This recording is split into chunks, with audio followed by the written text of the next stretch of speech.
What's a point of no return in a relationship?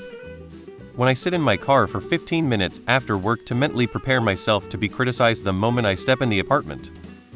When spending time with your partner or even talking to them starts to feel like an obligation rather than a choice. When you find yourself genuinely happy and at peace whenever your partner isn't around, realizing they are a dark cloud in your life. When you realize you are happier when they are not around. Besides cheating, just genuinely saying mean and hurtful things that can't be taken back. Even after the argument is over, the relationship is never the same since a certain level of trust was broken. If you are walking on eggshells around your partner in an attempt to not piss them off, especially if physical abuse is a threat.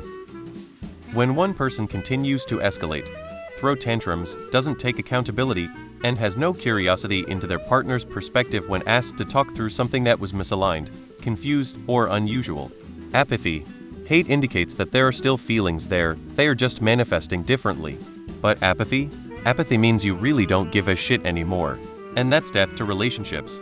When you realize that you can't be you in the relationship, you're biting your tongue, making yourself small to be palatable, stay partnered. And you realize that if nothing changes, you're looking at being this small, lesser person for the rest of your life. And somehow your spine becomes steel, you decide to leave. When at least one party feels taken advantage of by the other. The moment you start taking the other person for granted and stop trying, that's the kiss of death. When you see their name on your phone and you feel this sinking feeling of just dread, annoyance, and/or indifference, then it's most kind to everyone to just end it. When either of the partners in the relationship find that they no longer care enough to get upset, angry over relationship issues. Once things hit this point, the relationship is all but over.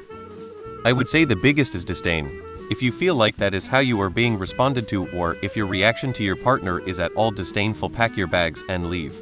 There is no coming back from a basic lack of respect or empathy for what should be a partner that you encourage and support even when they do the dumb. The very first time you fart in the same small space. That's it. Once that barrier breaks, there's no going back. It's a relationship milestone that's only achieved once. And it's glorious. When you find yourself blamed for being hurt by them. Eye rolling. It might look small, but if one side starts to show contempt towards the other, it means the respect is lost and it's almost impossible to fix that.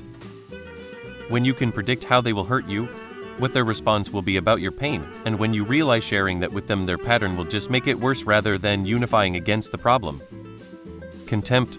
When you no longer have hope. Yelling at me for things that aren't my fault.